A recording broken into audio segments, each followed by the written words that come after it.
kulanti wacan oo wanaagsan daawadayaal ku soo dhawaada barnaamijka dhabka hadal waxaynu qaybtan ku eegi doonaa xogihii ugu dambeeyay ee colaadda ka aloosan waqooyiga dalka Itoobiya. dawladda Mareykanka ayaa ku gacan saydhay hadal uga soo yeeray hore afayeenka kooxda TPLF Getachew Reda oo ahaa in Mareykanka uu ku taageerayo in ay galaan xarunta dalka Itoobiya ee Addis Ababa. sidoo kale dagaalo culus ayaa ka socda waqooyiga dalkaasi gaar ahaan deegaanka Axmaarada Humeera oo muddooyinkii u dambeeyay ay isku horfadhiyeen dhinacyada ayaa dagaalo culus ay ka socdaan. kooxda TPLF-na waxay soo bandhigtay maxaabiis ay sheegtay in ay ka qabatay ciidamada militariga dalka Itoobiya inkastoo aysan jirin ila madax banaan oo xaqiijin kara arintaasi. xogihii ugu dambeeyay arrimahaas ayaan eegaynaa. waxaa dhinacayga bidix fadhiya Gulad Alifle isaga ayaa soo indheeyay oo aan bal wax ka weydiin doonaa arrimahan. Gulad sidoo aad baan maasantahay ilkaas daawadayaasha inoo salaamaya. waa bal Itoobiya iyo dagaaladeedii maxaa u dambeeyay waatan dawladuna guul ay sheeganaysaa TPLF dhinaca guul ay sheeganaysaa halkee wax maraya maxaa u dambeeyay dagaaladii ka socday waqooyiga dalka Itoobiya jihooyin cusub baad muddasaaka in awoodda la saaray waa tii aynu ogeynoo toddobaadkanba madaxa kor looma qaadin diyaaradaha iyo madaafiicda iyo kolba qola dhinac loo ceyrsanayay iyo waxba isdhex yaacay Abiy Ahmed waa kii la sheegay inuu dib ugu laabtay furinta hore. waxaad moodaa saaka in wajaha cusub oo dhankii deegaanka Amxaarada ee la isku rafaadayba laga wareegay oo jaha cusub ay dawladdu qorsheynaysaa inay ka soo gasho kooxdan TPLF-ta. intaynan Humeera iyo saaka waxa ka socda aynan u galin dhulkan deegaanka Amxaarada ee buuraleyda ah ay adag tahay in lagu kala adkaado. labada dhinac ee iska soo horjeeda ku dagaalamaya ay natiijooyin hadda la taaban karo oo rasmi ah ama aysan ka soo hooyinin. haddii ay qolo meel qabsatana qoladii kale inay hadana maalinimada ku xigta ay la wareegto oo meeshii la isla wareegaysto ila meeraysadii oo kale yay noqotay. Abiy Ahmed iyo xukuumadda dhexe ee Itoobiya waxaa moodaa inay jaha cusub dhanka hadda fiirinayaan. Humeera oo ku taala saddexagalka Suudaan iyo Itoobiya iyo maxaan ku raadayay Eritrea dhankeeda magaaladaasi oo istiraatiiji ah oo maxaan ku raadayay furin kale ay rabaan inay dawladdu ka dhigaan yaad moodaa saaka inay ka curteen dagaalo culus. dagaaladaasi waxaa ka qayb qaadanaya diyaaradaha dagaalka oo duqeymo xooggan ka geysanaya. sidoo kale ciidamadii lugta ee ugu faraha badnaaba iyadana dhanka loo weeciyay dhanka Canfarta oo Jifra iyo aagageedii oo mar hore ay dawladdu soo xoreysay way dhaafi weyday markii Jifra la dhaafay xagga Tigreega la aado dhulka dhanka Tigreega ka xigay waa buuro. nimankan TPLF-tana buurahaad moodaa in lagu la dardaarmay oo aad ay isugu fiican yihiin. marka haddii buur bal arko looma gudbi karo oo nimanku waa jamhaday guulihii fiicnaa ee aad ku waaweynaa ay deegaanka Canfarta ka soo sida degdeg waliba uga soo gaadhay dawladdu buurihii baa hakiyay iyo waxa kale la socdaba adigu xuduudii Tigreega waa la gali waayay. dhanka Jifra waa sidaas. dhankan kale ee buurahan Absel oo iyaguna gasheena iyo agagaarkeeda ah iyadana dagaalo adag baa ka socda oo iyagana aan wali lagu kala bixin. Wijaale iyo Meersa hareerahooda iyo buurahan lagu magacaabo Wirgas deegaankan Wirgas lagu magacaabo oo isaguna buuraley ah iyadana waa la isku marilay. intaas oo dhan marka la isku duuduubo waa uun ila meeraysa iyo dagaal aan dhinacna u soconin oo buurihii la isla fuulay. waxaa jirta dawladdu inay sameynayso isballaarin kale oo deegaanka lagu magacaabo Falakit iyo nawaaxigeeda ay sheegeen goor dhaweeyta dawladdu inay isballaarin hor la ay ku sameynayaan oo iyadana ay ka galayaan dhankan TPLF-ta. xogaha dagaalka marka la isu soo aruuriyo dhinacna looma socdo. waa tii Lalabeela iyo Gasheena iyo deegaanada ay shalay dib u qabsadeen TPLF-tu waa tii dawladda dhexe ay goysay wadadii Waldiye iyo Maqale sheegtayna inay isa sii ballaarinayso oo ay dhanka Tigreega ku sii socoto. dhanka kale Canfarta waa inaga ka waranay iyadana buuraha la dhaafi laayahay. Humeera oo furin cusub iyadana waxa ka iman doona lama yaqaano laakiin dagaalo culus baa saaka ka bilowday. haddii ay durban noqoto in kooxahan TPLFta laga takhaluso halkaas waa fudhal laga soo gali karo xaqii maqale marka haddii ay adkaystaan oo aad loogu dagaalamo sidan deegaanka amxaarada loogu kala bixi lahayaa loogu kala bixi waayana iyagana waa mushkilad kale oo usoo korodhay dagaalka ka socda waqooyiga iyo horumarka ay doonaysa in dowladdu ka samayso duulaankan hadda ay dowladdu wada iyo Abiy Ahmed Kanfurinta ku laalaabanayana markasta uu ku dheeraado waqtigu horeyna waan u sheegay dhibaatadu way uu sii badanaysaa iyaga waxaad aad ma santahay guuleedow kooxda TPLF waxay soo bandhigtay sawirada askar diriiska ciidamada militariga Itoobiya qaba oo ay sheegtay in dowladda ay ka qabatay inkastoo aysan jirin ilaa ama warbixin madax banaan oo si sax ah u xaqiijin karta run ahaanshaha sheegashada TPLF oo sidoo kale aan ahayn wax cusub oo marar badan waxay soo bandhigeen dad diriiskii ciidamada qaba oo ay dhaheen waa ciidamadii dowladuna marka qaar ay tiri waxa weeye waa been abuur oo ma ahan photoshop ku tilmaantay bal maxaabiista soo bandhigeen xaggay ku qabteen waan ogeyn maalmihii dambe iyaguna ila eryanayay oo la ceyrsanayay nin la eryanayay sama xabiis u qabanay isagaba waxa weeye ay macquul tahay ma u dhowdahay in la qabto aad ba mahadsantahay markale saaxiibkay horta ciidamada faraha badan ay soo bandhigeen waxay xiran yihiin saa sheegtay diriiska ay ciidamada dalka Itoobiya ay caanka ku ahaayeen aad iyo aad sidoo kale waraysi bay ka qaadeen oo nin waliba deegaanku ka soo jeedo iyo magaciisa oo saddexan iyo qabiilka uu yahay yuu sheegayaa aad iyo aad haddii la dhihi lahaa marka waa dad un la soo aruuriyo iyaga dadkoodii oo maxaan ku idhaahdaa ay diriiskii dowladda u xidheen waxaad moodaa inay adkaanayso in xitaa waxaan arkayay kuwii hore ay soo bandhigi jireen kuwa Soomaaliya ku jira oo af Soomaaliga uu ku adag yahay oo amxaaroobay aad iyo aad ku waxa kamid ahaa ka soo jeeday meeshan Wajale aad iyo aad oo luqadda ka hadlaya adyaabi adeegeeda si kastaba ha noqotay hadda ciidamadan cusub ay soo bandhigeen xooggan TPLFtu waxay sheegeen inay ku qabteen deegaanka Gasheena iyo Lalabela iyo deegaanadan ay dib u qabsadeen dhibaatada jirta iyaga markii la ceyrsado afar foodle iyo afar kuray hore rifan baa la soo bandhigaa oo la dhaawaa la qabtay iyagu se markay wax ceyrsadaan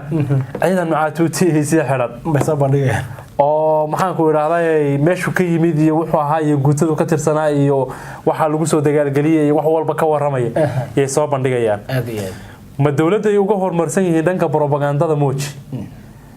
mise sidan aba dhab ah lama yaqaan laakiin hadda ciidankan cusub ee ay soo bandhigeen ay warbaahinta u soo bandhigeen oo aad u fara badan qiyaastiina 200 iyo wax gaaraya inta anagu ka arkay sawiradooda waxay ku qabteen Gasheena iyo deegaanadan hadda lagu dagaalamayo ee dagaaladan ugu dambeeyay ay wali ka socdaan ee aan lagu kala bixin waxa kaloo muhiim ah oo aan rabaa inaan xuso nimankani meelaha ay ka baxayeen si aan ahayn sidii ugu dambeysay oo ay xoogay wax la yar harayaan ay u burburiyeen deegaanada qaar aad iyo aad maamulka amxaarada waxay sheegeen magaalada Hayk in xafiisyadii dawladdu lahayd ee maamulka uu ku shaqeynayay ay kooxda TPLF burburis sawirada ay soo bandhigeen laakiin gurigii uu taagan yahay dagaal yar sokeeye miisaskii iyo muraayadihii iyo wax adugu aan naf lahayn oo waxa ku bixiba uu iska yeeriye yay jajabiyeen laakiin waxaan dhihi lahaa qolada TPLF hadday wax jajabinayso inay si fiican u jajabiso yaa qurux badnay yeelkeeda hadda magacna uu ka raacay oo maamulku xarumihii uu ku shaqeynayay gabi ahaanba muraayadihii dhulka ay dhigeen kuraastiina way jajabiyeen warqadihiina way jeexjeexeen maamulka amxaaradan war saxaafadeed buu ka soo saaray wuxuu yiri gabi ahaanba way burburiyeen xafiisyadii rayidka ee maamulku uu ku shaqeynayay kooxda TPLF ka hor intaan laga cayrinin magaaladaas Hayk iyo deegaanada ku hareeraysan aad iyo aad marka la fiiriyo hadda maxaabiistan iyaga ay soo bandhigayaan ma la is oran karaa qorshahoodii ahaa xeelad dagaal baan dhulkan uga baxnay waa u hirgalay oo intay soo laba celiyeen bay sida maxaabiista ku qaqabteen nin uma maleynay maxaabiistan hadayna si iskooda isu dhiibin arma yihiin kuwii hore u hayeen hadda waa suuragal waji kale ka dhigay waa suuragal wixii ku xareysnaa maqale ee faraha badnaa in qayb kamid ah la soo raray oo intii baabuur la soo saaray meeshan la keeno mar labaad hadana la soo duubay laakiin de warbaahin madax banaan oo soo tabinaysa warkan xaqiijinaysana ma joogto inagu se waxaynu arkaynaa waxa weeye maxaabiis aynaan horey wejigooda u arag wuxuu way farabadnaayeen in qaar laga soo dhexulay waa suuragal laakiin maxaabiis aynaan horey wejigooda u arag oo waraysiyo bixinaya oo sheegaya in deegaankan lagu qabtay Gasheena iyo hareeraheeda oo sheegaya deegaamada ka soo jeedaan oo dilays cusub xidhan oo aan u malayn inkii Abiy Ahmed uu waagi dhaweeyay u geeyay markii uu dagaalka gelinay ay yihiin yaa la soo bandhigay marka kooxdani caan bay ku tahay inay maxaabiista soo bandhigto farsamooyin badanna way taqaanaa dawladana propagandada way kaga fiican tahay mar rumaynayna waxa aan sheegayno oo boqolkiiba boqol waan soo xaqiijinay mali warbaahin caalami ah sidaas oo kala dhihi kartana iyaduna ma jirto laakiin waxa ay sheeganayso ee ay soo bandhigtay inuu ka hadalay aad iyo aad wata afayeenka TPLF maalweyti wuxuu sheegay in Mareykanka uu taageerayo iyaga kuna taageerayo in Addis Ababa ay galaan bal Mareykanka ka jawaabay arintaas horena waxaan ogeyn dawladda Abiy Ahmed in ay eedeymo kala duwan Mareykanka u jeedinaysay ku eedeynayay in uu taageerayo kooxda TPLF Mareykanka muxuu ku yahay hadalkii Getachew Mareykanku jawaab adag buu ka bixiyay hadal uu maalin dhaweeyto afayeenka TPLF Getachew uu siinayay warbaahinta VOA oo kaga hadlayay xaaladaha guud ee waqooyiga dalka Itoobiya Getachew waraysigaas wuxuu ku yiri way adag tahay in la fahmo mowqifka Mareykanka waxay ku hanjabayaan inay labada dhinac ee dawladda dhexe iyo annagaba ayna cunaqabatayn doonaan Mareykanku waxay ka baqayaan buu yiri in TPLF ay jeebka kala soo baxdo madaxadaygoodii uu isku ogaabayeen madaxadagii isagii groupkiisa inay madaxadagihiin oo qarfar marjacayeen way isku ogaayeen wuxuu ku leeyahay Mareykanku waxay ka baqayaan in ay TPLF la soo baxdo madaxadaygeedii ay ahaan jirtay marka sidaas darteed bay kala noogu hanjabayaan kala hoosta nooga dirayaan markuu hadalkaasi VOA ka yiri Getachew Mareykanku maanta ka jawaabeen waxay yiraahdeen USA ama Mareykanku ma dhiirigelinaynin in hawlgal isballaarina ay TPLF isku ballaariso qaybaha kale ee dalka Itoobiya iyo gaar ahaan caasimadda dalka Itoobiya Addis Ababa hadalka Getachew hadaan u laabto waxa kamid ah Mareykanku waxay rabaan in aan Addis Ababa gallo aan qabsano ya hadalkiisa hore kamid ahayd marka jawaabtu waxay noqotay ma aanan dhiirigelinin hadaan Mareykan nahay in hawlgal isballaarin ay TPLF isku ballaariso qaybaha kale ee Itoobiya gaar ahaan magaalada Addis Ababa waxa inta ku daray jawaabta Mareykanku mar rabo in xal military lagu xaliyo colaadda dalka Itoobiya ka holcaysa labada dhinacna wuxuu ku baraarujinayaa ama ugu baaqayaa in ay sida ugu dhaqsiyaha badan u xaleystaan miiska wada hadalkana u yimaadaan gabi ahaanna Mareykanku uu iska fogeeyay inuusan dhiirigelinaynin wax talaabo military وهاجاك أدو ما سيهاي قول الدوض يا لنتا سيا كسو جبيننا أما كسو أفمرنا وقضب كان تريا كل ضبع نبت قليا صاحب يلا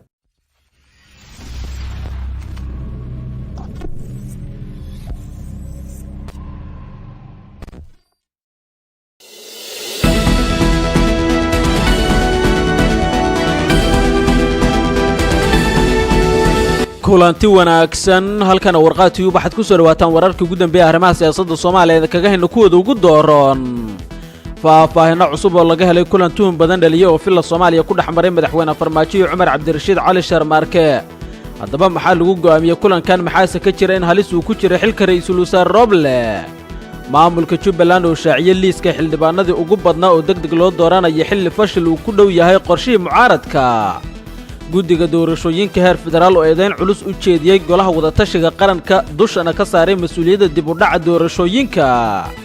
madaxweynaha dawladda deegaanka Soomaalida Itoobiya oo shaaciyay nuuca uu yahay xiriirka qotada dheer ee ka dhaxeeya madaxweyne Farmaajo iyo ra'iisul wasaare Abiy Ahmed xilli si faahfaahsan uga hadlay qorshaha fog ee labadan hogaamiye iyo waxa heshiiska ay ku yihiin ra'iisul wasaare Roble oo ku wajahan dalka Djibouti iyo gabar 15 sano jir oo u geeriyootay kufsi wadareed ay u geysteen ciidamada dawladda qodobadaas ayaan ku faahfaahin doonaa warka insha Allah waana salaasa taariikhdu ay ku beegan tahay 14 bisha 12 December sanada 2022 daawada nagala qayb qaado faafinta warkan adigoo gaarsiinaya asxaabtaada kuna share gareynaya baraha bulshada oo aad ku maasantahay qaybta commentiga haddii aad nagu reebto aragtidaada mar kale kulanti wanaagsan aynu ku bilowno warka warqaatiyuub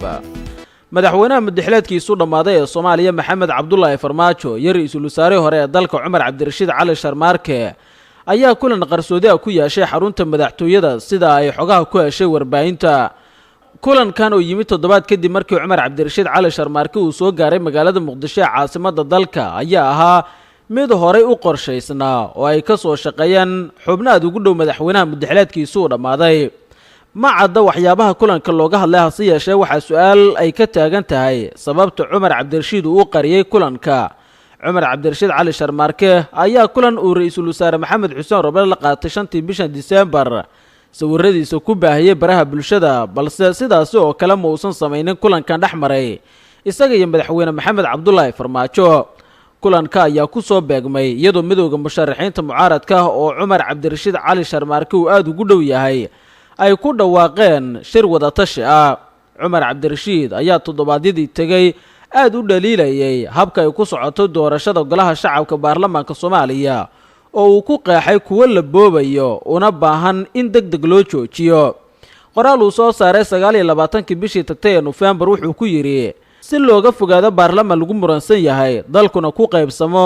amaba ka sii dara xaaladaha xilligan dalka ka jira waa in la joojiyaa doorashada lagu shubto, waa in dib loo soo celiyaa hanaan doorasho oo dhexdhexaad ah maadaama heshiiskii Agoosto uu horseeday wax isdabamarin. waa in la sameeyaa kormeerayaal sare oo kor loogu qaado kalsoonida lagu qabo doorashada ayuu ku yiri qoraalkiisaasi. Cumar Cabdirashiid Cali Sharmaarke ra'iisul wasaare hore ee Soomaaliya waxaa sidoo kale si weyn dhaliilo ugu jeediyay madaxweyne Farmaajo iyo ra'iisul wasaare Roble lamana oga sababta hadda keentay kulankan. waxyaabaha sida goonida loogu gorfeeyay go'aanada lagu qaatay maadaama warbaahinta laga qariyay aana wax xoga ah oo dheeraada laga bixinin ilaa iyo hadda. qaybihii hore warka warqaad tube ay daawanaysan.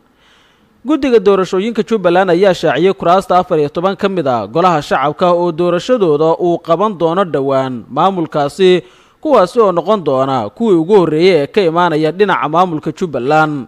doorashada 14 kursi ayaa dhammaantood ka dhici doonta magaalada Kismaayo oo ah mid ka mid ah labada magaalo ee loo asteeyay doorashada inay ku qabtaan Jubbaland.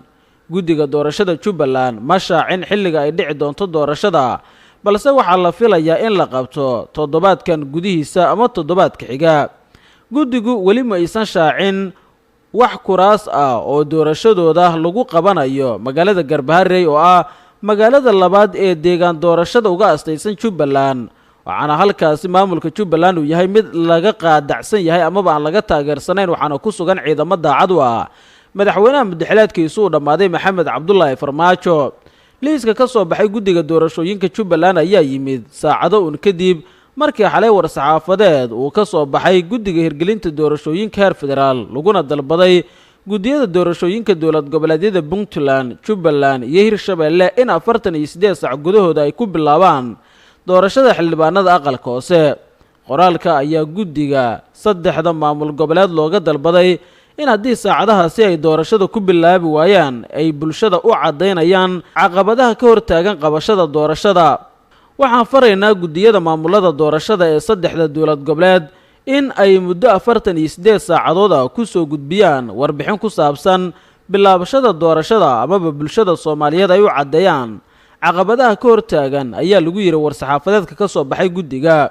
doorashooyinka dalka oo muran uu ka taagan yahay ayaa waxaa bilaabatay hadda dejintooda. ra'iisul wasaare Roble iyo guddiyada doorashooyinkuna waxay ku dadaalayaan sidii kuraasta dhiman ee aqalka hoose loo soo dhammaystiri lahaa. shabakada wararka warqaad tube ay daawanaysan qodobo kale oo xiiso leh arrimaha siyaasadda Soomaaliya daaranaya inoo soo socdo, balse markan guddiga doorashooyinka heer federaal ayaa dib u dhaca jadwalka doorashada ku eedeeyay golaha wada tashiga qaranka oo ay sheegeen in ay siyaasad ahaan dhinacooda u xaniban tahay doorashada. qoraal culus oo ay soo saareen guddiga doorashooyinka heer federaal ayay ku caddeeyeen in wixii dib u dhaca ee ku yimaada jadwalka doorashada dalka ay mas'uuliyaddeeda qaadayaan golaha wada tashiga qaranka ee ka kooban ra'iisul wasaare Maxamed Xuseen Roble, madaxda dowlad goboleedyada iyo guddoomiyaha gobolka Banaadir. qoraalka guddiga ayaa lagu yiri guddiga hirgelinta doorashada ee heer federaal wuxuu caddeynayaa in doorashadii kuraasta aqalka sare ay soo dhammaatay ayna bilaabatay kuraasta golaha shacabka ilaa iyo haddana 24 kursi la qabtay doorashadooda iyadoo 2 ka mid ah natiijadooda guddigu laalay halka kursi kalena dacwadiisu weli ay taagan tahay oo xalinta khilaafaadkiisa ay ku jiraan guddiga xalinta khilaafaadka. waxaan bogaadinaynaa guddiga maamulka doorashada ee Somaliland oo si habsamilo doorashada u wada isla markaasina si dhow ula shaqeynaya guddiga doorashooyinka heer federaal. waxaan sidoo kale bogaadinaynaa guddiyada doorashada maamul goboleedyada Koonfur Galbeed iyo Galmudug oo dhankooda bilaabay doorashada xildhibaanada aqalka hoose ee baarlamaanka Soomaaliya. ugu dambeyn iyada oo guddiga doorashooyinka heer federaal ay horay u shaaciyeen jadwalka doorashada golaha shacabka oo ku aastaysan ugu dambeyn in la soo gabangabeeyo 24 bishan aynu ku guda jirnay December 2022 wuxuu guddigu cadeynayaa in mar walba ay ku dadaalayaan sidii jadwalkaasi loo hirgelin lahaa ayna guddiyada heerarkooda kala duwan dhammaystiraan diyaargarowga qabashada doorashada.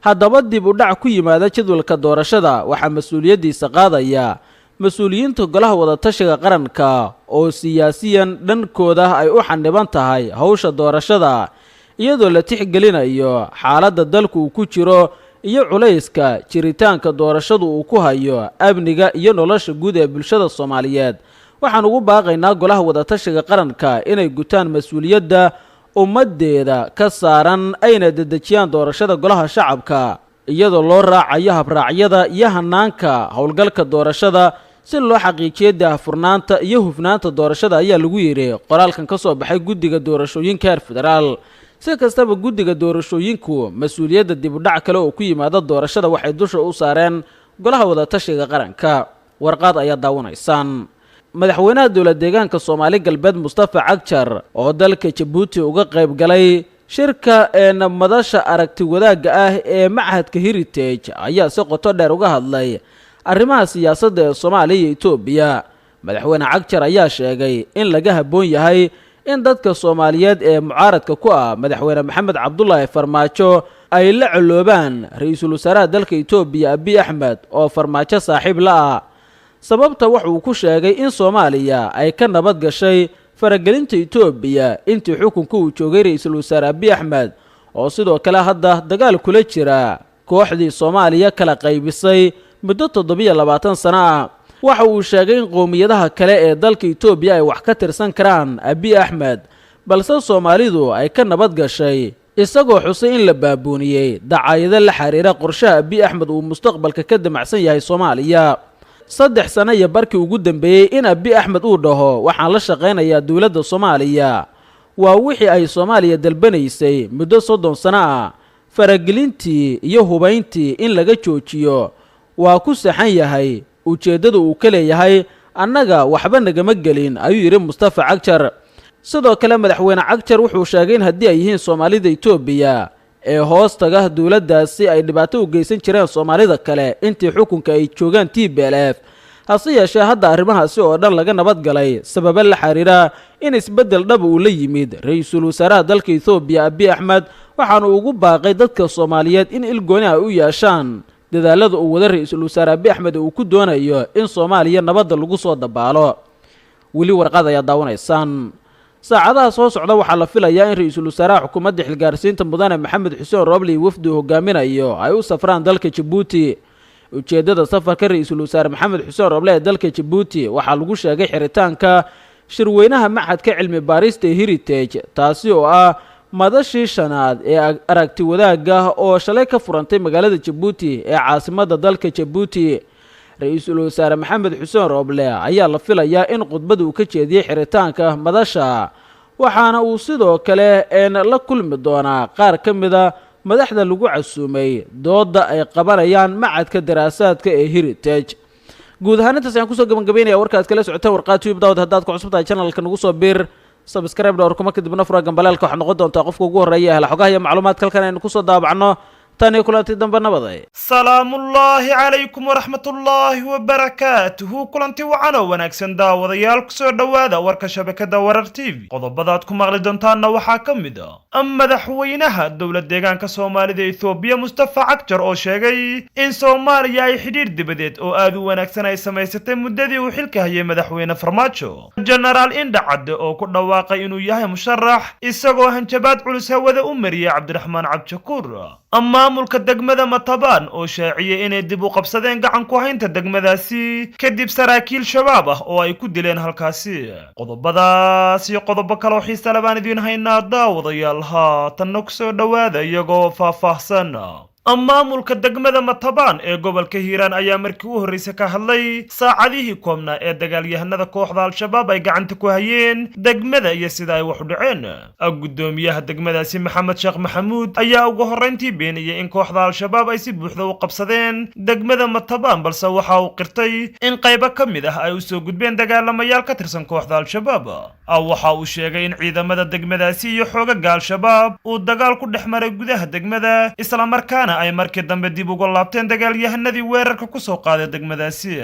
sidoo kale waxa uu sheegay in waxyeello ay gaarsiiyeen dagaalyahanadii soo weeraray saldhigga degmada Matabaan oo burbur uu soo gaaray, hase yeeshee ay xilligani ku howlan yihiin xaqiijinta amniga degmada oo gacanta ay ku hayaan sida uu sheegay. waxa uu intaasi ku sii daray in dagaalkii saaka ay ku barakaceen dad aad u badan oo deegaanka ah, ayna ka shaqaynayaan sidii ay dib ugu soo celin lahaayeen dadkaasi degmada kadib markii ay xaqiijiyeen amniga degmada. ugu dambayntiina waxa uu sheegay in dagaal ay ku qaadi doonaan dagaalyahanada kooxda Al-Shabaab ee saldhigga ka dhigta deegaanaha ka fogeyn Matabaan iyagoo garabsanaya ciidamada kala duwan ee dowladda. kooxda Al-Shabaab ayaa maanta saacado kooban la wareegtay gacan ku haynta degmada Matabaan oo ka tirsan gobolka Hiiraan ee bartamaha dalka Soomaaliya. kadib markii ay gudaha u galeen degmada ayaa waxa ay qaraxyo ku burburiyeen saldhigga booliska degmada Matabaan.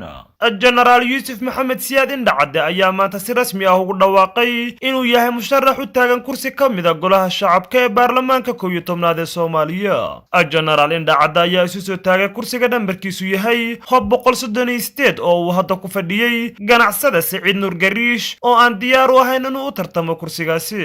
xalfad ka dhacday magaalada Muqdisho ay ka qayb galeen siyaasiyiin, ganacsato, culimo oo diin, dhalinyaro iyo haween ayuu kaga dhawaaqay go'aankiisa ah inuu u tartamayo kursigaasi. kursiga uu hadda isu soo sharaxay Indhacadde ayaa waxaa hore u soo baxay warar sheegaya in beesha iskale kursigaasi ay siiyeen Cabdiraxmaan Cabdishakuur Warsame oo ka mid ah midowga musharaxiinta mucaaradka. kursiga uma doonayo inaan hanti ka sameeyo ama aan dad ku dulmiyo, waxaana u doonayaa inaan ugu adeego diinta dalka iyo dowladnimada Soomaaliya, ayuu yiri Indhacadde oo ballanqaad ka sameeyay munaasabada uu ku shaaciyay musharaxnimadiisa. Yuusuf Indhacadde ayaa beesha iskale kursigani ka codsaday inay siiyaan kursigaasi, waxayna arrintan ku soo aadaysaa xilli midowga musharaxiinta ay ka hor yimaadeen hanaanka ay ku socoto doorashada golaha shacabka. madaxweynaha dowlad deegaanka Soomaali Galbeed Mustafa Maxamed Cumar Cagjar oo dalka Jabuuti uga qayb galay shirka madasha aragti wadaaga ee macadka Heritage ayaa si qoto dheer uga hadlay arrimaha siyaasadda ee Soomaaliya iyo Itoobiya. madaxweyne Cagjar ayaa sheegay in laga habboon yahay in dadka Soomaaliyeed ee mucaaradka ku ah madaxweyne farmaajo ay la culubaan ra'iisul wasaaraha Itoobiya Abiy Ahmed oo madaxweyne farmaajo saaxiib la.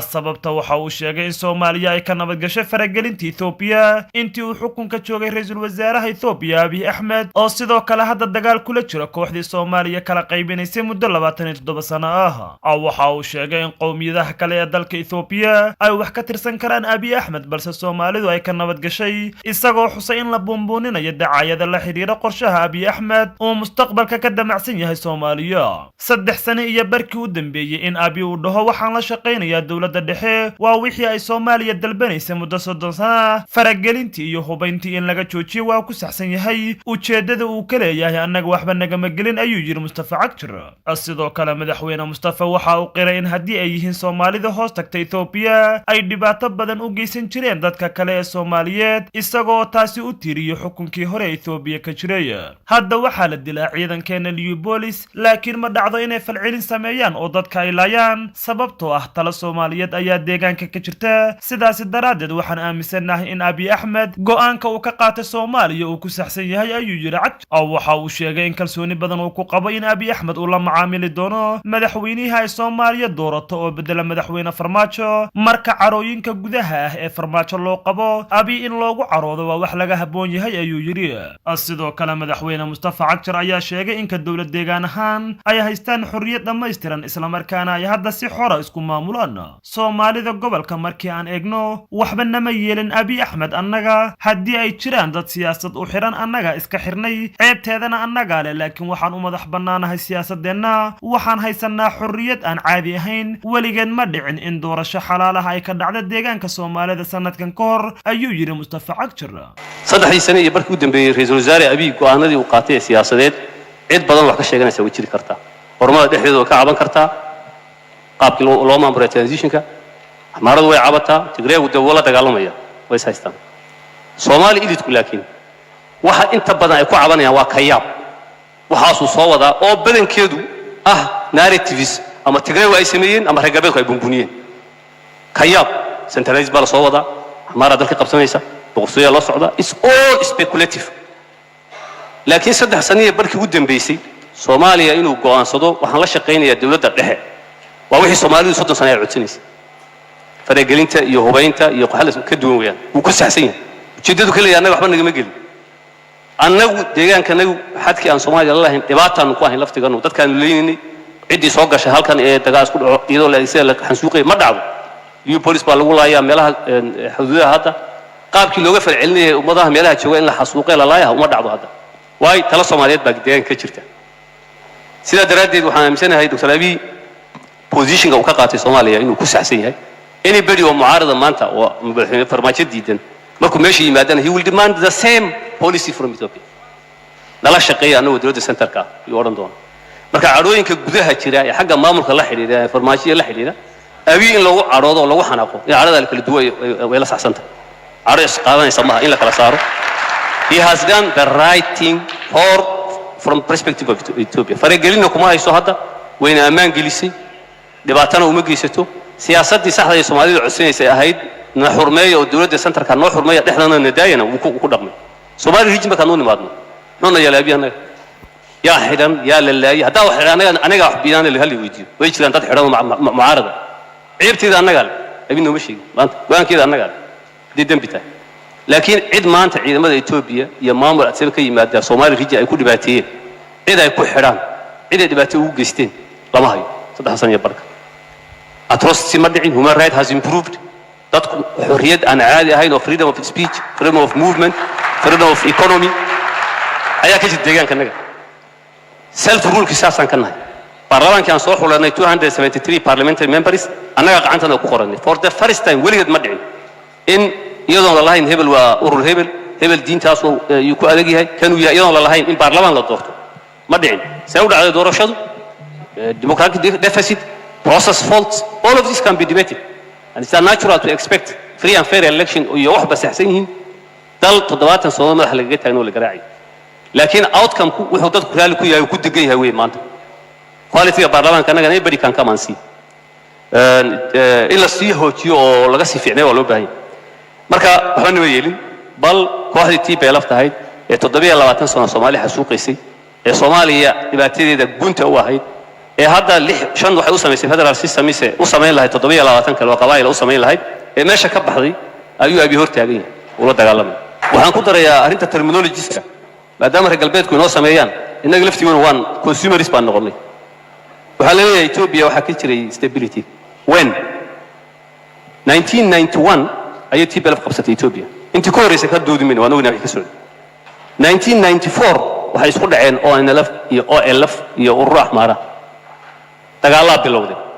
worst human atrocities baa ka dhacay meelaha Maashiya badano Oromiya gobolka meesha la yiraahdo ee ka dhacay Arbaagugu goboladna wixii dadka lagu leeynay wax qoran weeyaan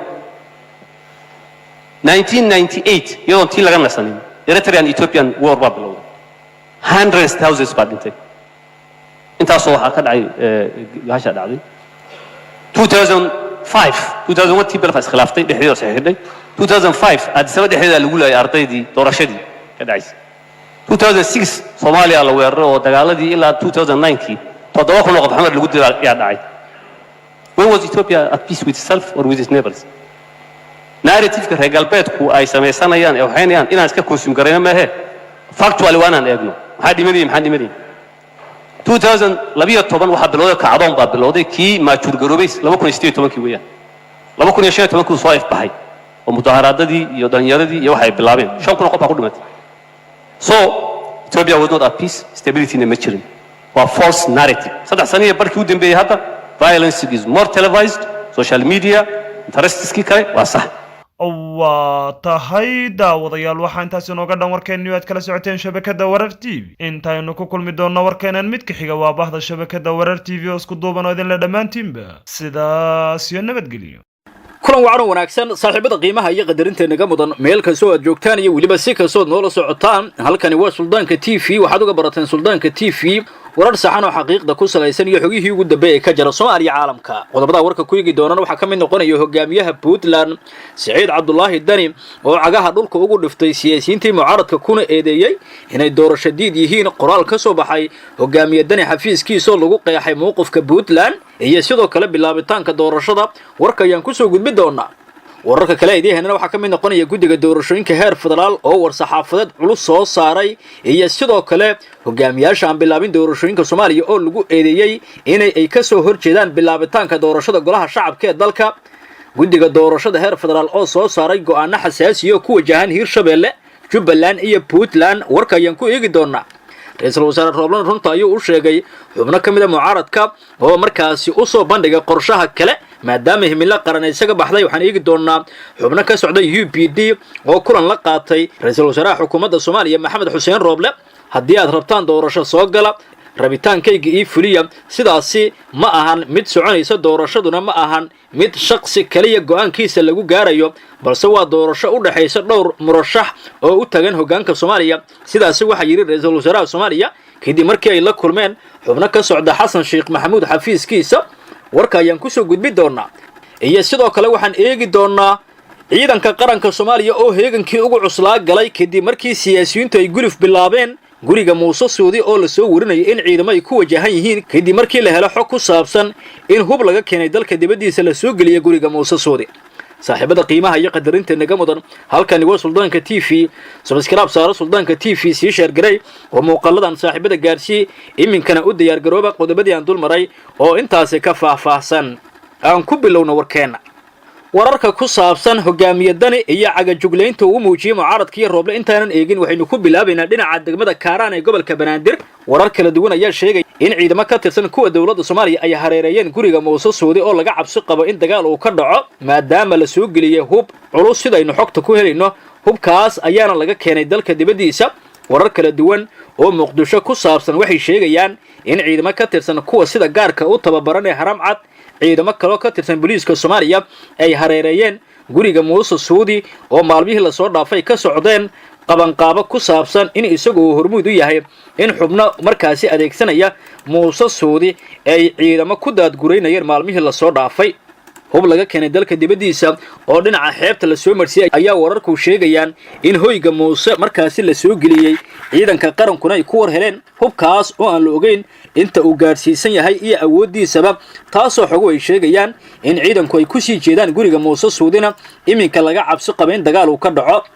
warar kala duwan oo la helayo ayaa sheegaya in arrintaas ay tahay mid si weyn markaasi ciidanku ay u ogaayeen in hubkan Muqdisho uu soo galay waxaana sidoo kale xogo ay sheegayaan in dawladda Kenya dhankeeda laga keenay hubkaas wixii ku soo kordha wararka dambe ayaan ku soo gudbi doonaa haddii alla qadaro oo markaasi baaritaan dheeri ayaan ku sii sameey doonaa maadaama xog fiican aynu ka helin hubkan inta uu gaarsiisan yahay cidda soo dirtay meesha loo waday iyo sidoo kale ciidamada ku sugan xilligan hoyga Muuse Suudi waad ku mahadsantihiin sidaad noola socotaan wararkeena kale ayaan eegaynaa hogaamiyaha Puntland Saciid Cabdullaahi Dani ayaa cagaha dhulka ugu dhiftay sida wararku ay sheegaan siyaasiyiinta mucaaradka kuna eedeeyay inay doorasho diid yihiin xubnahan qoraal ka soo baxay hogaamiye Dani ayaa lagu eedeeyay siyaasiyiinta mucaaradka iyo mowqifka Puntland oo lagu sheegay mid u diyaar ah inay bilowdo doorashada golaha shacabka ee baarlamaanka Soomaaliya Saciid Cabdullaahi Dani hogaamiyaha Puntland ayaa la soo warinayaa inay qadka telefoonka kula xiriireen xubno kamid ah siyaasiyiinta midowga murashaxiinta mucaaradka waxayna u sheegeen inay doonayaan in hogaamiye Dani uu taageero mowqifka ku saabsan in la dhiso dawlad ku meel gaar ah guddiina la magacaabo sidaa darteedna Jubbaland iyo Puntland garba laga helo si loo gilgilo dawladda Soomaaliya doorashaduna markaas hakad loo geliyo hogaamiyaha Puntland oo aysan wax dan ugu jirin arrintaas loo soo jeediyay waxa la soo warinayaa inuu ka soo horjeesto qodobkaas una sheegay xubnihii qadka kula hadlay in haddii doorasho u diyaar yihiin ay ka qayb galaan haddii doorasho diid yihiin ay faraha kala baxaan doorashooyinka Soomaaliya wuxuuna u sheegay in mowqifka Puntland uu yahay in si degdeg ah ay u bilowdo doorashada golaha shacabka ee baarlamaanka Soomaaliya maadaama cadaadis xoog badan ay kala kulmayaan guddiga doorashada wararku waxay sheegayaan in hogaamiyadani ay wajigabax ceeb iyo fadeexad ay kala soo kulmeen xubnihii markaasi u doontay inay taageeraan wuxuu ku soo kudhawan eegi doonaa qodobada kale ayaan eegaynaa ra'iisul wasaaraha xukuumadda Soomaaliya ayaa runta u sheegay xubno ka mid ah kooxda hoteelka Jasiira doorashadiidka ah haddii aad doorasho rabtaan soo gala ma jirto doorasho rabitaankiina aan ku fulinayo sidaasi waxa yiri Rooble oo kulan la qaatay xubno ka mid ah xisbiga UPD ee Xasan Sheekh Maxamuud uu hogaamiyo waxaana xogo ay sheegayaan in arrintaas ay walaac ku abuurtay siyaasiyiinta mucaaradka xubnahan ayaa ka maseeray kulan ay la qaateen ee xisbiga himilo qaran ra'iisul wasaaraha Soomaaliya kaasoo markaasi lagu cadeeyay mowqifka xisbiga himilo qaran Shariif uu hogaamiyo balse warar kale ayaa sheegaya in rabitaanka kooxda Damul Jadiid uu yahay in dagaal la bilaabo Rooble ayay markaasi si qarsoodi ula kulmeen waxaana kamid ahaa xildhibaano ka tirsanaa baarlamaankii 10aad sida wararku ay sheegayaan Rooble ayaa runta u sheegay xubnahaas indhaha ayuuna u guduudiyay wuxuuna ku yiri haddii aad doorasho diyaar u tihiin ka qayb gala ma jirto doorasho rabitaankiina lagu fulinayo murashaxiintu waa sameeyeen yihiin mana doonayo in koox gaar ah heshiis la galo waxaan idin sheegayaa haddii aad diyaar u tihiin doorashooyinka Soomaaliya ka soo qayb gashaan arrintaas ayaa fadeexad ku noqotay siyaasiyiintii markaas ka qayb gala kulankaas qodobada kale ayaan eegaynaa guddiga doorashada heer federaal ayaa go'aano xasaasi ah soo saaray oo ku saabsan doorashooyinka Soomaaliya war-saxaafadeed ka soo baxay guddiga hirgelinta doorashooyinka heer federaal ayaa guddiga doorashada ee dowlad goboleedyada Puntland, Jubbaland iyo Hirshabelle waxa looga dalbaday in 48 saac gudahood ay ku bilaabaan doorashada xildhibaanada golaha shacabka ee baarlamaanka Soomaaliya qoraalkan ayaa guddiga markaasi saddexdaas oo xubnood looga dalbaday in haddii saacadahaas ay markaasi doorashada ku bilaabi waayaan ay bulshada u cadeeyaan caqabadaha hortaagan qabashada doorashada war-saxaafadeedkan waxaan farayaa guddiga maamulka doorashada ee saddexdan dowlad goboleed si ay muddo 48 saac u soo gudbiyaan warbixin ku saabsan bilaabashada doorashada ama bulshada Soomaaliyeed ay u cadeeyaan caqabadaha hortaagan ayaa lagu yiri war-saxaafadeedka guddiga doorashada heer federaal sidoo kale guddigan ayaa qoraalkiisa ku cadeeyay inay ka go'an tahay in doorashada baarlamaanka ay ku soo gabagabeeyaan jadwalkii loo qorsheeyay ee ku ekaa 24 bishan balse wixii dib u dhac oo markaasi jadwalkaas ku yimaada oo mas'uuliyadeeda qaadanayo markaasi xubnaha doorashadaas diiday ee hogaamiyaasha dowlad goboleedyada wuxuu guddigu cadeynayaa in mar walba uu ku dadaalo sidii jadwalkaas loo hirgeli lahaa ayna guddiga markaasi heerarkooda kala duwan ay u dhameystiri lahaayeen diyaar garow qabashada doorashada haddaba haddii uu dib u dhac ku yimaado jadwalka doorashada waxa mas'uuliyadaas qaadaya mas'uuliyiinta golaha wada tashiga qaran oo sidaasi ay dhankooda markaasi uga xaniban tahay hawsha ayaa lagu yiri warka ka soo baxay guddiga doorashada war-saxaafadeedka guddiga doorashada heer federaal ayaa intaasi ku sii daray iyadoo la tixgelinayo xaaladaha dalka uu ku jiro culayska jiritaanka doorashadu markaasi uu ku hayo amniga iyo nolosha guud ee bulshada Soomaaliyeed waxaan ugu baaqaynaa golaha wada tashiga qaran inay gutaan mas'uuliyadda ummadeed ee saaran ayna markaasi dedejiyaan doorashada golaha shacabka iyadoo markaasi habraacyada iyo hanaanka howlgalka doorashada ay si loo xoojiyo hufnaanta doorashada iyo howlgalkeedaba guddiga ayaa qoraalkan ku bogaadiyay guddiga doorashada gobolada waqooyi kuwa dowlad goboleedka koonfur galbeed galmudug oo bilaabay doorashada xildhibaanada golaha shacabka sidoo kale waxay markaasi cadeeyeen in natiijada 2 kursi horay loo laalay mid kalena uu markaasi go'aankiisu uu ka sugayo guddiga xalinta khilaafaadka taasoo ka dhigan mid hogaamiyaasha lagu faray inay dedejiyaan doorashada hogaamiyaha Puntland oo isugu markaasi shaacay inuu bilaabayo doorashada golaha shacabka ayaana u muuqda xilligan cadaadis kala kulmaya guddiga doorashooyinka heer federaal waxa sidoo kale guddigu ay sheegeen in haddii markaasi jawaab cad ay bixi waayaan iyo sababta ay u diidayeen doorashada inay bilaabaan ee guddigu uu go'aan ka gaari doono golaha wada tashiga qaranna markaasi loo gudbi doono dacwad ka dhana guddiga doorashada heer dowlad goboleed kuwaas oo diidan inay bilaabaan doorashada golaha shacabka ee baarlamaanka Soomaaliya si socoshada doorashada ayaana caqabad ku ah siyaasiyiin kamid ah mucaaradka wallow xubnaha qaar is dhiibeen xubno kale ayaana la soo warinaya in laga yaabo in saacadaha nagu soo aadanay soo dhiibaan maadaama xubnihii markaas ugu cuslaa ugu miisaanka adkaa midowga murashaxiinta mucaaradka oo hogaamiyihii uu kamid yahay xilligan ay isku dhiibeen dhinaca filla Soomaaliya waad ku maasantiin sidaad noola socotaan warkiina halkan ayaan ku soo koobayaa nabadgelyo kulan wacan oo wanaagsan daawadayaal ku soo dhawaada barnaamijyadeena qodobada aad daawan doontaan waxa qayb ka ah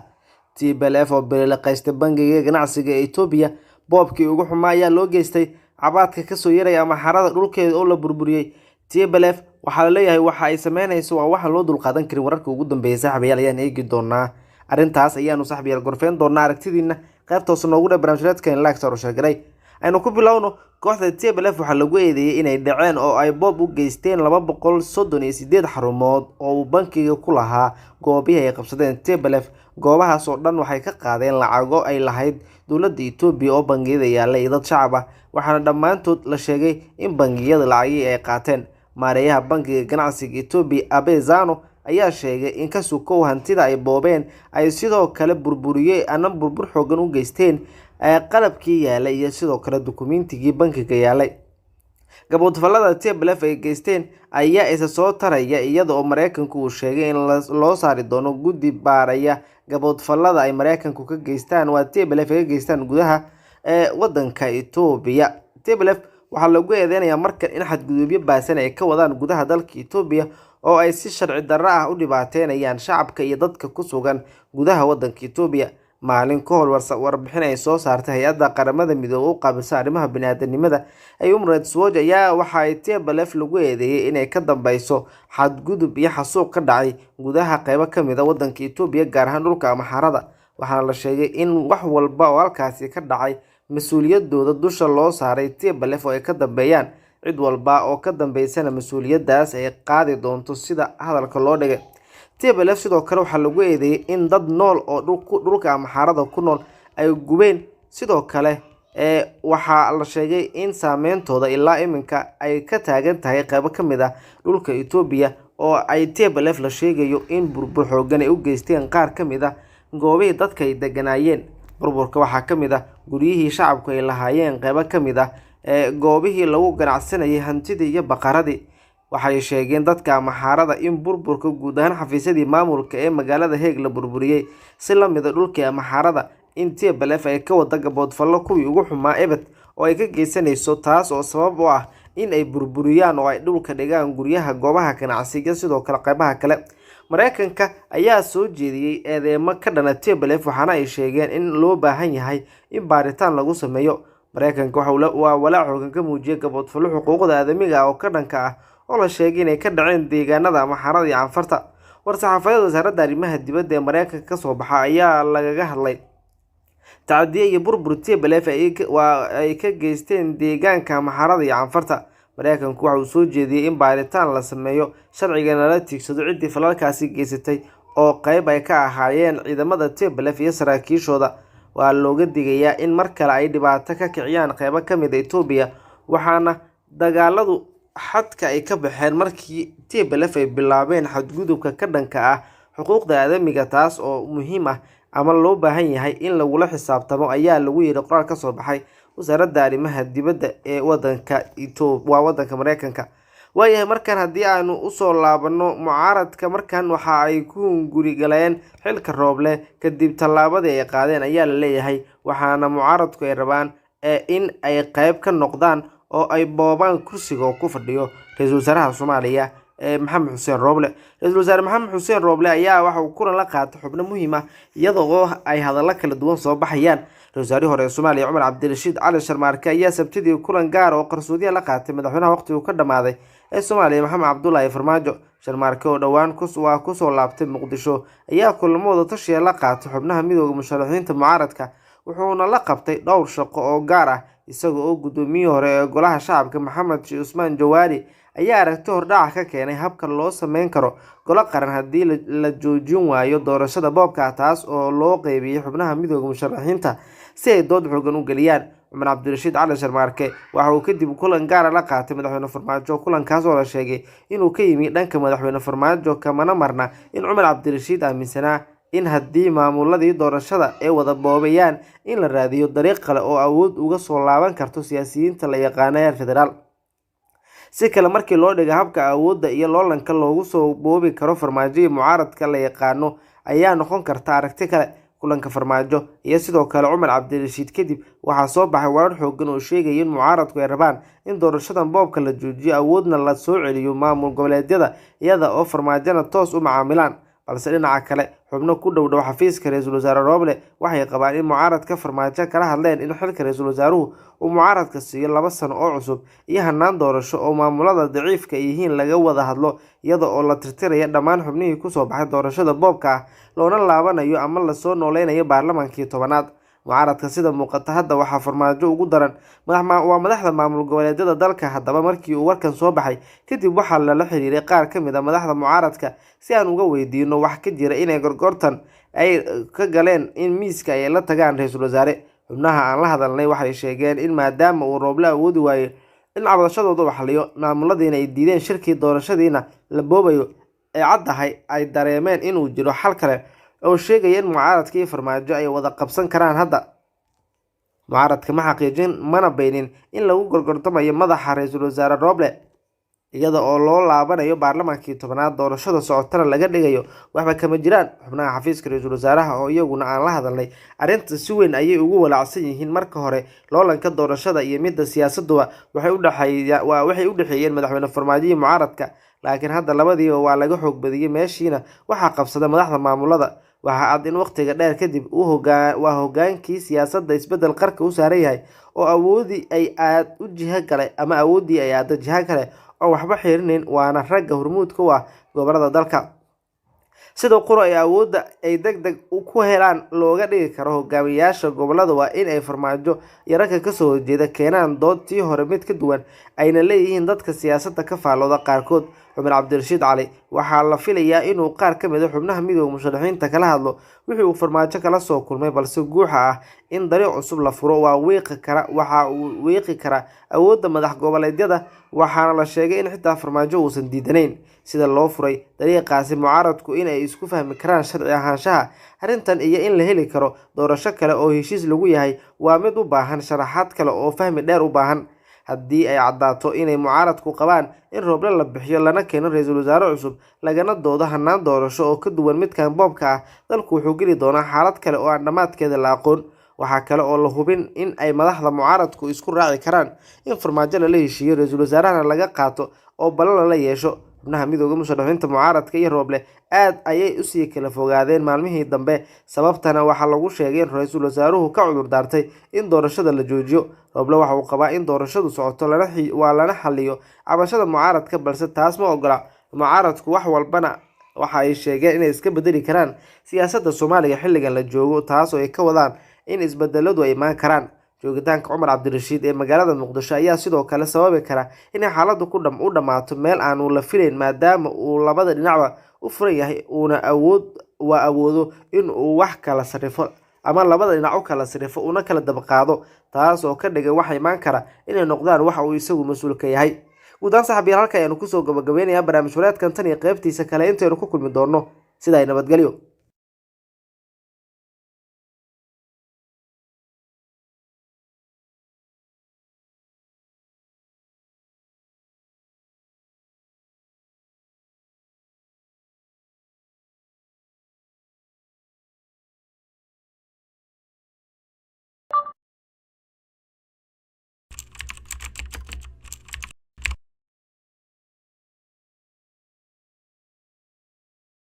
waxaan oo wanaagsan daawade meel walbo aad joogtid ku soo dhawow barnaamijka falanqaynta siyaasadda iyo arrimaha sirdoonka ee Maracadda Show.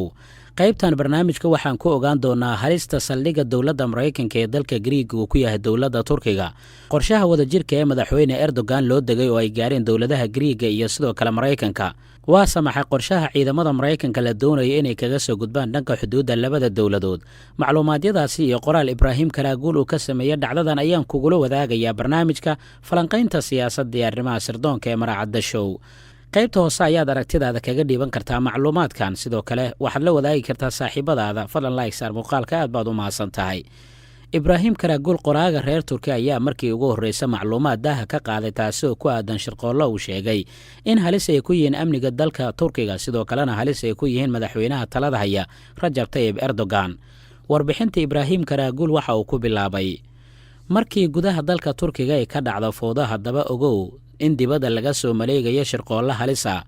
waxaa jira waxyaabo badan oo ay qarinayaan, waxay isku dayaan halista iyo shirqoolka ay maleegayaan inay qariyaan. waxay isku dayayaan inay kiciyaan dadka gudaha dalka turkiga ku sugan annagana ay miirkeenna israqaamiyaan iyaga oo islamarkaa farta noogu fiiqaya wasaaradda arrimaha gudaha iyo wasaarado kale oo gudaha dalkeenna ka dhisan kuwaasoo ay doonayaan inaan ku xoonno si aan dhibaato kale u geysanno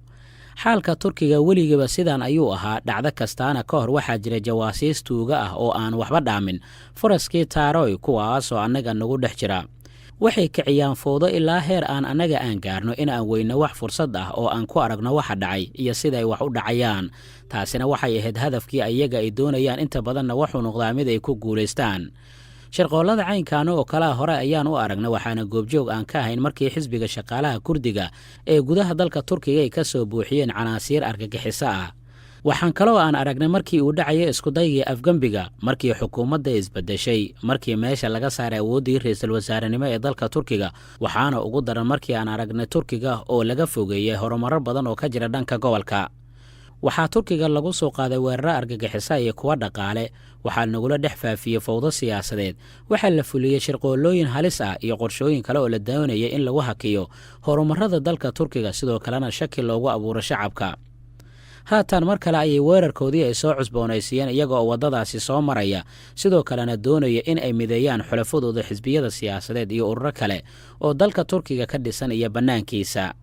qoraaga reer turkiya ibraahim karaagul ayaa maqaalkiisa waxuu ku kashifay sirta ka dambaysa ciidamada maraykanka ee dhowaan soo degay saldhigga magaalada lagu magacaabo aleskandraboli oo ku yaala gudaha dalka griiga kaasi oo si aad ugu dhow magaalada istanbul ee caasimadda ganacsiga turkiga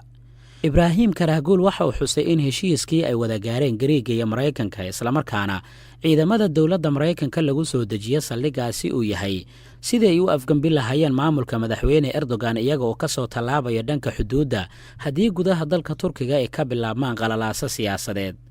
ibraahim karaagul waxa uu yidhi waxaan horay goobjoog ugu soo ahayn sidii maraykanka iyo xulafadiisa ay u soo hubeeyeen kooxihii b k k sidoo kale sidii ay u soo abaabuleen afgembigii dhicisoobay ee dalka turkiga waxaa kaloo uu sheegay in iminka saldhiggaasi halis weyn uu ku yahay ammaanka dalka turkiga lana doonayo in shirqoolkaasi loo maleegayo madaxweyne erdogan laga hortago waxaan goobjoog aan ka nahay dhacdada intii lagu jiray mashaariicdii loogu talagalay in lagu bedelay nidaamka iyada oo loo marayo ururo argagixisaha gaar ahaan fatxulaahi gulan waxaa kaloo aan aragnay intii lagu jiray iskudaygii lagu dhisayey jabhad ka soo horjeeda dowladda turkiga oo laga dhisay waqooyiga dalka turkiga haddaba markii maraykanka israa'iil iyo midowda yurub ay ku guulaysteen dhammaan iskudayadaasi lagu burburinaya dalka turkiga waxaa markaan ay bilaabeen inay saldhigyo militari ka dhistaan xuduudaha dalka turkiga waxay soo degeen dalka griiga si loo ballaariyo go'doominta dalka turkiga saldhigyada maraykanka ee dalka griiga ayaa laga dhisay meel 20 kilomitir u jirta magaalada caasimadda ganacsiga ee turkiga karaagul wuxuu yidhi aan isku soo wada duubnay saldhigga aleskandraboli waa masiibo bahdil iyo khatar weyn ah oo ku soo wajahan dalka turkiga sidoo kale karaagul waxa uu xusay in dhaqdhaqaaqa ka soconaya dalka griiga ee ku wajahan dalka turkiga uu ruushka digniin adag uu ka soo saaray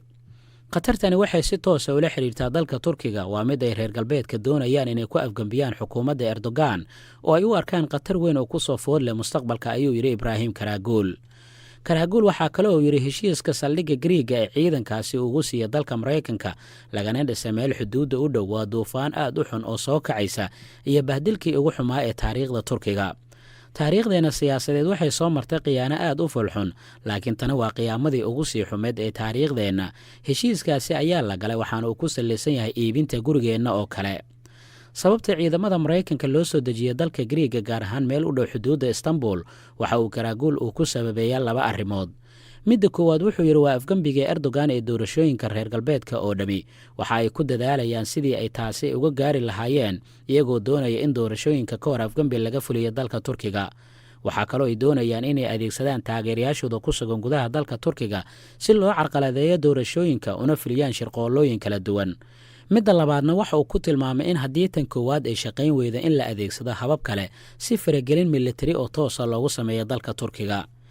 karaagul qoraalkiisa waxaa kaloo uu ku yidhi islamarkii ay garwaaqsadeen inay awood aysan u lahayn in erdogan xilka ay kaga tuuraan dhanka doorashooyinka waxay samayn doonaan faragelin la mid ah iskudaygii afgambi ee dhacay 15 Juulaay 2016 markan ciidamada maraykanka iyo sidoo kale kuwo kale oo reer galbeed ayaa ka soo gudbi doona xadka aleskandraboli waxay soo geli doonaan dalka turkiga waxaana tani ay noqon doontaa faragelin shisheeye si ay u taageeraan kuwa ku sugan gudaha dalkeenna sidoo kale ibraahim karaagul waxauu ka digayaa faragelintaasi mustaqbalka lagu samayn kara dalka turkiga ma awoodaan inay faragelin daahfurnaan ay ku sameeyaan inta erdogan xukunka uu hayo inta uu maanka siyaasadeed iyo dowladnimadiisana ay jirto kaadirkii taasi ilaalin lahaa oo erdogan uu kala jeedo inuu sii hayo xukunka waa laga soo horjeedaa waxaana isku dayayaan inay adeegsadaan cunaqabateyn la mida tii ay ku soo rogeen xukuumaddii cuthmaaniyiinta ee dalka turkiga ayuu yidhi ibraahim karaagul waxa uu macluumaadkiisa gebi ahaanba u muuqanayaa fariin feejignaana oo ku wajahan saldhiggaasi iyo saamaynta turkiga uu ku yeelan karo mustaqbalka falanqayntii gaar ahaaneed iyo maqaalkii uu qoray ibraahim karaagul waa naga intaa macluumaadkan kan xiga intaan ku kulmi doona nabadgelyo canı gönülden tebrik ediyorum. Bu vesileyle vatanımızın bağımsızlığı uğrunda gözlerini kırpmadan canlarını feda eden aziz şehitlerimizi rahmetle yad ediyor, gazilerimize şükranlarımı sunuyorum. Sınırlarımız içinde ve dışında devletimizin bekası, milletimizin güvenliği, dost ve kardeş ülkelerin huzuru için fedakarca görev yapan tüm emniyet güçlerimize Rabbimden muvaffakiyetler niyaz ediyorum. Rabbim sizi ve güvenlik güçlerimizin tamamını her türlü kazadan, beladan, saldırıdan muhafaza eylesin. Sizlere tüm Türkiye'deki ailelerinizin, sevdiklerinizin ve aziz milletimizin selamlarını, sevgilerini getirdim. 84 milyonun